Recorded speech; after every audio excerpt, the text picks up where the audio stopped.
Welcome to Özgür News.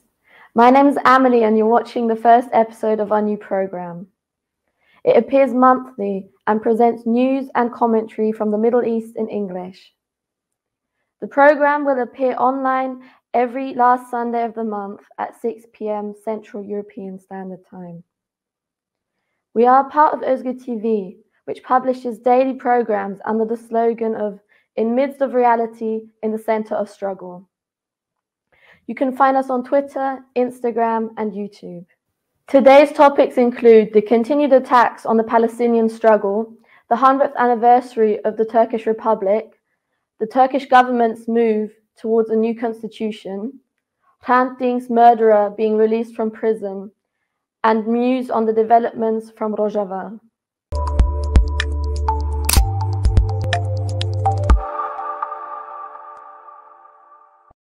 The war in Palestine has reached a new quality since the Al-Aqsa Floods operation by Palestinian resistance forces on the 7th of October. Israel's attacks on Gaza, as well as parts of the occupied West Bank, are continuing with more than 11,500 casualties. The occupation forces have been proven to be using white phosphorus bombs and intentionally bombing civilian infrastructure, including hospitals in Gaza. Meanwhile, international responses vary from millions protesting in support of the Palestinian cause to voices or organizations who stand behind the State of Israel. While the protests and actions in support of Palestine are predominantly facing state violence, pro-Palestinian organizations such as the Network for Palestinian Prisoners Solidarity, Samidoun, has been prohibited from operating in Germany and France. Simultaneously, communist organizations are making a call for solidarity with the Palestinian people. In the following, you will hear a call to action published by the Marxist-Leninist Communist Party, as well as an interview with Marxist theory writer Olcay Çelik, in which he spoke to Özgür TV on the matter. The political military struggle of the Palestinian people against the fascist war machine, genocidal attacks, and colonialism is legitimate, just, and moral. No demagogy can dispute this fact. The Marxist-Leninist Communist Party stands shoulder to shoulder with the Palestinian people and the action started on the 7th of October. The trenches of resistance and offensive positions in Palestine are the trenches of resistance and offensive positions of all the peoples of the Middle East. We call all the people to unite in struggle. We call on the Arab, Kurdish, Persian, Chaldean, Assyrian, Armenian, Circassian, Turkmen peoples, Muslim, Christian, Jewish, and Yazidi workers, women, the youth, urban and rural laborers, scientists, intellectuals, and artists of the thousand-flowered Middle Eastern garden to support the Palestinian people, to raise solidarity and organize united struggle for the liberation of Palestine, to struggle for liberated and democratic federations of the Middle East and against the alliances and forces centered around Israel and the USA, which are hostile to the peoples of the region.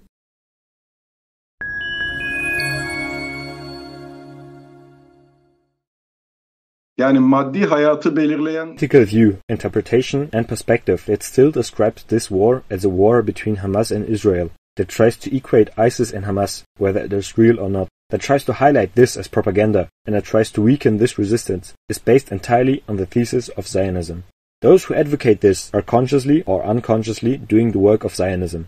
In fact, we can see that a propaganda war is being fought too, and all of us must strengthen the side of the Palestinian propaganda in this war. We must strengthen the side of the resistance. Limter Ish, one of the labor unions of the working class, said loud and clear, "We are on the sides of the Palestinian resistance." It is so clear. There are no ifs, no buts, no maybes. It is necessary to make such comments that will strengthen the resistance and disrupt the general perceptions in the minds of the people. Generally, I think that we must fulfill our part in this propaganda war against both our allies and our enemies. Here in Turkey, especially in the ruling wing, but even in the opposition wing of the bourgeoisie, we can see different excuses and arguments why economic relations are not cut. Why should we lose our jobs because Israel attacked Palestine? That is one thing and this is another. Or they say that we will try to resolve it through diplomatic means. But in fact, this is a vague way of saying that neither my profit nor my earnings are worth the lives of 4,000 murdered Palestinian children. It means that for my honor, for the honor of humanity, for the slaughtered people, I will neither give up my profit nor my earnings. So if this massacre, this genocide, this Zionist genocide is being carried out with your steel, your cement, your oil, and you are doing nothing to prevent it when you could have prevented it, then we can speak not of an opposition, but from choosing a side. It's not just about stopping arms going to Israel. In Israel, in the heart of Zionism, you have the power to stop economic life and you don't do it. Such an antagonism has no material basis at all.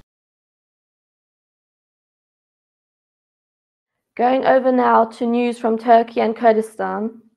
The Turkish Republic has reached its 100-year mark. Mustafa Kemal declared the current republic on the 29th of October 1923. It is the political product of the remnants of the Ottoman Empire and its state tradition.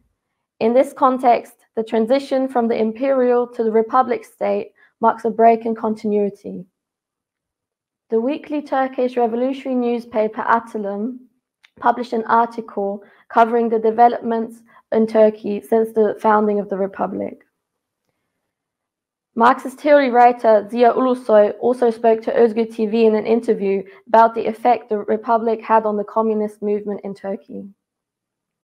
Mustafa Kemal is the personality who untied the knots amidst the transitions of one form of state to the other and reconnected them. He undertook the founding of the republic on behalf of a weak yet developing Turkish bourgeoisie. Thus, he rose to the position of founding father of the new Turkish bourgeois state, becoming the historical political figure who built and institutionalized a bourgeois republic. Mustafa Kemal managed to gather the resistance forces against the imperialist occupation in their various forms of emergence under the leadership of the Turkish national bourgeoisie. In a first step, he established a Karakol organization of his own, around which he gathered the Kuvay Milliye forces, consisting of a number of Ottoman soldiers, as well as the dispersed forces of the ITC and Teşkilat-ı Mahsusa. Later on, Topal Osman, İpsiz Recep, and others joined. Step by step, he seized control over the gangsters of the country, the very perpetrators of the Armenian and Greek genocides, backing the power of the Anatolian and Rumelia Defense of Law Society organization. The Kuvay Milliye movement was led by the Turkish bourgeoisie. Within it, the Kuvay Seyyare, which emerged as the guerrilla resistance force of the Turkish peasants, and the Green Army, led by Cherkes Etim, united in the name of the Turkish National Liberation Movement. The Turkish Bourgeois Republic came into existence as a hostile republican order against the nations and the national communities, against the peoples, the working class, and all the oppressed living within the borders of Turkey and northern Kurdistan. This established order, which inflicts the heaviest exploitation, destruction, and disasters on our people and the oppressed, continues its same brutal practices to this day. The Republic has, since its foundation under Mustafa Kemal, remained hostile to the people and completed its century-long existence with a row of military coups, open military fascist dictatorships, and its parliamentary fascist republic regime. The lack of political freedom stands as a determining factor of the unchanging character of the bourgeois republic. In its current chapter, the century-old bourgeois republic and its fascist regime have taken on a new form under political Islam. The political Islamist, fascist, autocratic regime continues its hostility towards our people by tightly protecting the monist and colonialist foundations of the Kemalist Republic. It aims to preserve all the achievements of the established republican order installed on behalf of the collaboratory Turkish bourgeois class, while adding its own political Islamist character to the republican regime.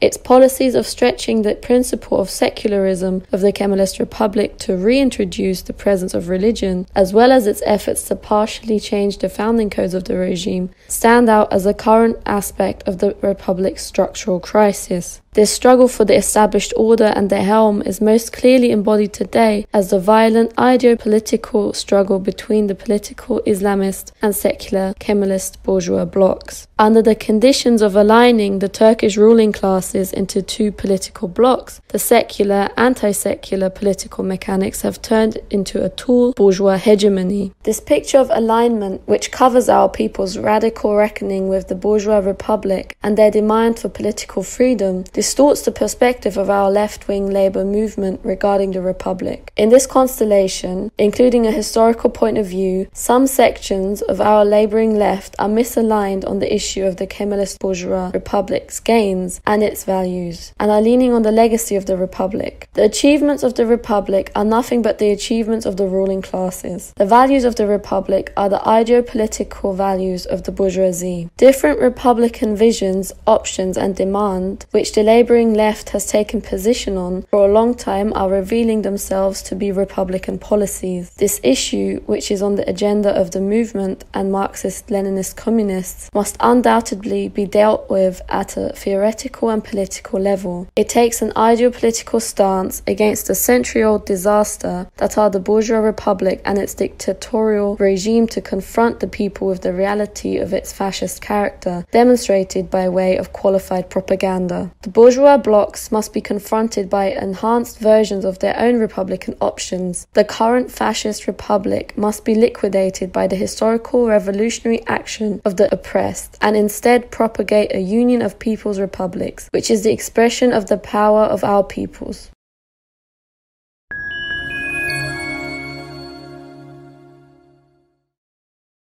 The 1908 bourgeois revolution, Young Turk Revolution, had to bring some rights and liberties to the people. However, with the worker strikes that broke out after the Turkish bourgeois revolution, the ban on organizing and strikes soon came. In the Republican period, the policies of the Ittihadists, the Young Turks of 1908, continued with the Kemalists and have carried on to this day. But there was a wider class reason for the continuation of their policies. Most of the political representatives and bureaucrats of the Turkish bourgeoisie were former Ittihadists who later gathered under Mustafa Kemal. While waging a war against the occupations, a period began in which the Turkish bourgeoisie dominated. The Kemalists established a one-party rule. This one-party rule lasted until the time of interrogations under torture and unlawful imprisonment. The communists, who fought for the organization of the working and laboring class, were forced to submit to a dictatorship with massive repression. The goal was to liquidate the communists. However, in those years a new wind came, created by the Soviet Revolution. This Soviet wind caused a wave of revolutions in Europe, and at the same time showed its influence in the newly established Republic of Turkey.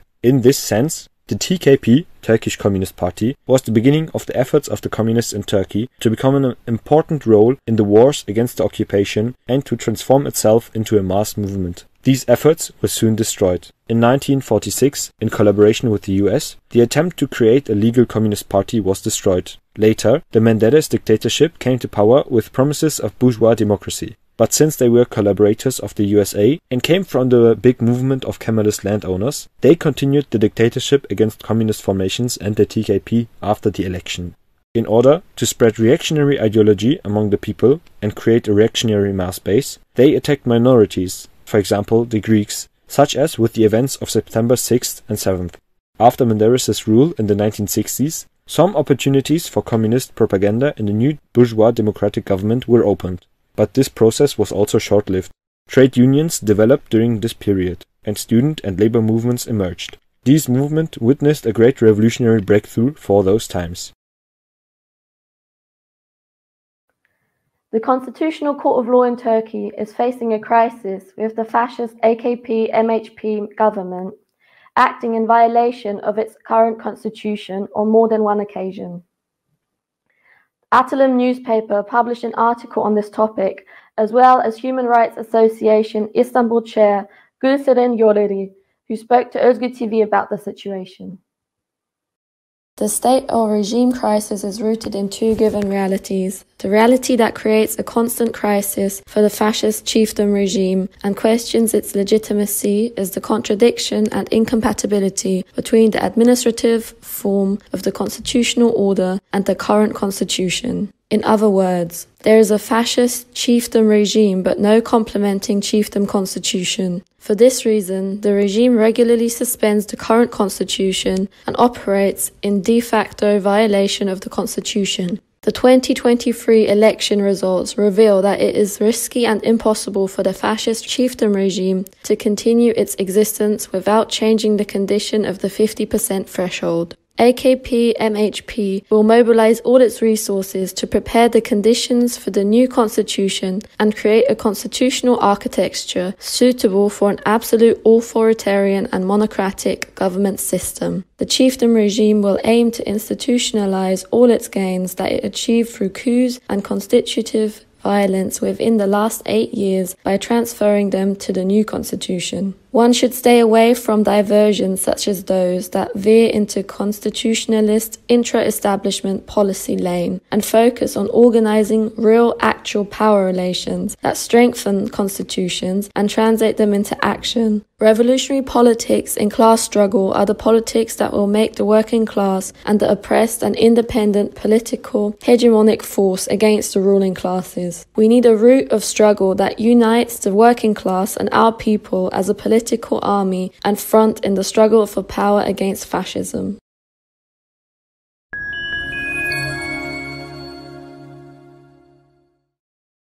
Karşımıza pek çok örnek çıkar. The politicization or tutelage of the judiciary is nothing new. There are many examples throughout the history of this country, from the trials of the courts of independence to the state judicial courts, and now to the specially authorized courts. There is a judicial practice, and we all know that this practice definitely makes decisions under the pressure of politics. In the recent period, especially the main law court or the Supreme Court and the local courts, or the main law court and the Supreme Court or the European Court of Human Rights. If you remember, the attitude of the Court of Cassation on the non-implementation of the judgments of the ECHR in Turkey was the subject of debate. And now there is a debate on the main law court. Again, for many years, no matter how much the judiciary has been politicized or placed under tutelage, we have been going through a process in which the presidents of the Supreme Court of Justice and from time to time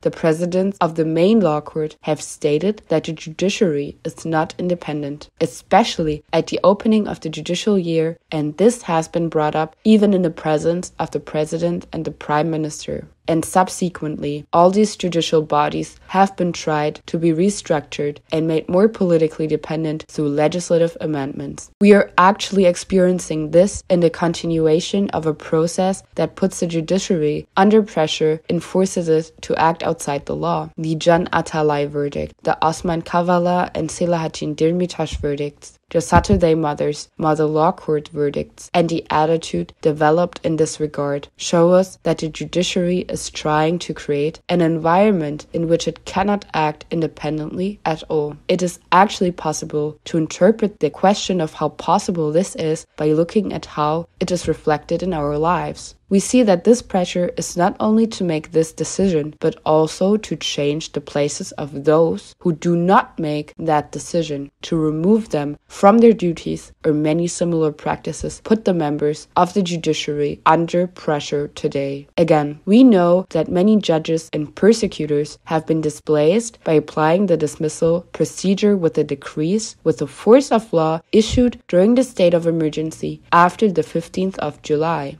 Therefore, on the one hand, there is an attempt to make the judiciary more and more completely dependent, but on the other hand, this effort is not entirely successful, and we can see the behavior of people who have the notion of lawyers to act in accordance with the law. From time to time, we discuss that this is also a policy, and there are discussions that these decisions of the Constitutional Court or the Court of Cassation, in addition to some decisions that seem to be positive, are also on the agenda in order to enlarge some cracks or for other reasons. In fact, for owners other than just fulfilling their responsibilities as a jurist. In fact, I think all of these are important. You cannot apply all of them in every case, but we are also faced with many situations where all these discussions we have mentioned find their place, because at the end, the judiciary appears as a body to which the law must be applied. The issue of rendering the law inoperative or the current actions of the government and those who govern this country going beyond the law, in other words, making it an established practice to go beyond the law, it is useful to discuss by going on a trip. In fact, it can go back even further, but we're talking about a process that actually takes us back at least until the main law referendum process in 2010. At that time, it was not a matter of changing the main law of the coup and the constitution, but the representatives of this government came out and said that this is the main law of the coup and we do not care about the main law. We were all very happy as a society because we said that we were against the coup constitution, but we realized too late that this was not the intention of the government. The government actually declared the unlawfulness by saying this and this issue of unlawfulness today. Many cases where the law is completely ignored, many cases where many decisions have actually entered our lives. We can count many examples, such as the Can Atalay verdict, or the Selahattin Demirtas verdict, or the Saturday Mothers verdict, or many similar examples. A legal process outside the law and the law was thus gradually woven. In light of Turkey's fascist state politics, the murderer of Armenian journalist Hrant Dink was released from prison on the 15th of November. After assassinating the Agos newspaper journalist in 2007, the perpetrator was put into prison on account of murder. He was released this past month, however, despite there being an ongoing trial investigating his involvement in an association that may have organized the assassination on the journalist. Organizations demanding justice for Dink responded to these developments. The Friends of Hrant organization called on people to gather in front of the Sebat apartment in Shishli, where the murder took place, to shout their demands for justice. Hrant's friends made the following statement: "The courts, which could not accept that the murder of Hrant Dink was an organized act, have now released one of the murderers into the midst of society. We rebel against this injustice. On Saturday, November 18th, we will leave a carnation in memory of Hrant Dink in front of Agos, where he was shot and fell, and once again we shout our demand for justice. This case won't end until we say it's over." Özgür Samast, the gunman who murdered Hrant Dink, the editor-in-chief of Agos newspaper, in front of the newspaper building, was released as part of his conditional release. In the indictment, in which Samast was listed as a juvenile delinquent, Samast was asked to be imprisoned for 7 years, 6 months to 12 years on the charge of committing a crime on behalf of an armed terrorist organization, even though he was not a member of an armed terrorist organization. The indictment was sent to the Istanbul 2nd Judicial District Court for review. He was sent to the Juvenile Heavy Criminal Court. With the women of the communist organization, JKŞ, in Rojava, campaigning in light of the International Day Against Violence Against Women on the 25th of November. Their campaign carried the slogan, "Bringing the Women's Revolution into the House." The communist youth organization, JKŞ, also commemorated their martyrs in November, the month of the fallen. For further developments from the region, we now present the latest newsletter by International Solidarity Network, People's Bridge.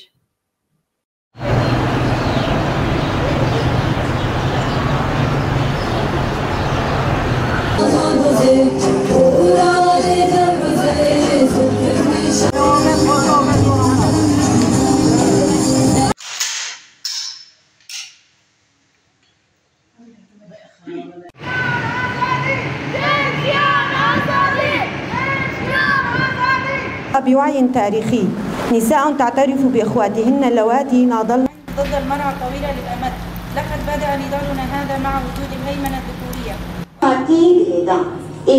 مجبورة أو مجبورة إشكالية. ذكوري لما تيجي من مثلا أي موظفة بغير مكان تيجي مرحلة خبرة هم وقت جوانم كوبانه کمونیست شورشگر امی اف مه جبو ما پر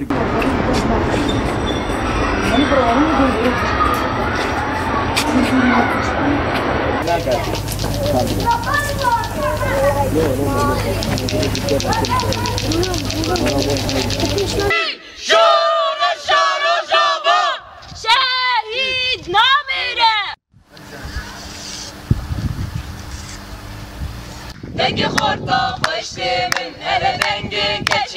slogan سرهدان برخودان سرهدان جیانه هی هی برخودان جیانه.